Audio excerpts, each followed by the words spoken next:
ചില ആളുകളില്ലേ, നല്ല കഴിവുണ്ടായിട്ടും ഒരുപാട് വലിയ ആഗ്രഹങ്ങൾ ഉണ്ടായിട്ടും അവർ ഇഷ്ടപ്പെട്ട മേഖലയിൽ എത്തിപ്പെടാൻ കഴിയാതെ ചില സാഹചര്യങ്ങളുടെയൊക്കെ ഒരു സമ്മർദ്ദം കൊണ്ട് അവർ എത്തിപ്പെട്ട മേഖലയിൽ ഇങ്ങനെ പ്രവർത്തിച്ച് മുന്നോട്ട് പോകുന്ന ചില ആളുകൾ, അവരോടാണ് ഈ കഴിഞ്ഞ 2024 പാരീസ് ഒളിമ്പിക്സിൽ 100 മീറ്റർ പുരുഷ വിഭാഗത്തിൻ്റെ ഓട്ട മത്സരത്തിൽ 1ാം സ്ഥാനം കരസ്ഥമാക്കി സ്വർണ്ണ മെഡൽ നേടിയത് അമേരിക്കക്കാരനായിട്ടുള്ള നോവാലെൽസ് ആണ്. അദ്ദേഹം 9.784 സെക്കൻഡുകൾ കൊണ്ടാണ് 100 മീറ്റർ ഓടി തീർത്തത്.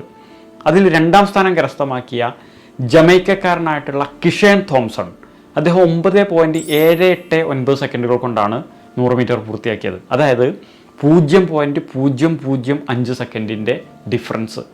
ഒരു സെക്കൻഡിൻ്റെ 1000-ൽ1 സമയമാണത്.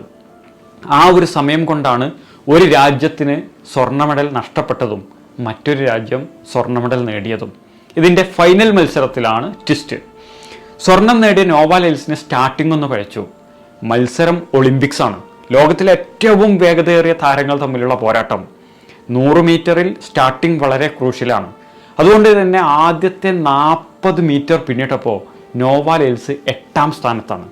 ആദ്യത്തെ 40 മീറ്റർ എന്ന് പറയുമ്പോൾ മത്സരത്തിൻ്റെ 40%.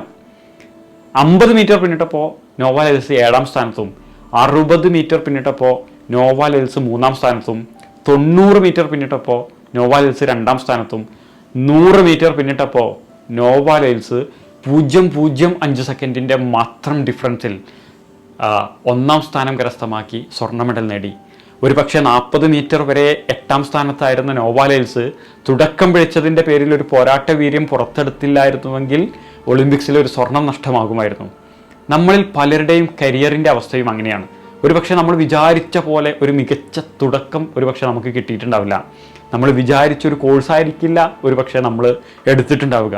പക്ഷെ നമ്മുടെ ഉള്ളിൽ യഥാർത്ഥത്തിലുള്ള ആഗ്രഹമാണെങ്കിൽ, നമ്മുടെ ഉള്ളിൽ ആ പോരാട്ട വീര്യം കെടാതെ സൂക്ഷിക്കാൻ നമുക്ക് സാധിച്ചിട്ടുണ്ടെങ്കിൽ നല്ല ഒരു ഉന്നത വിജയം കരസ്ഥമാക്കാനും ജീവിതത്തിൽ ഒരു പൊൻതിളക്കം ചാർത്താനും നമുക്ക് സാധിക്കും.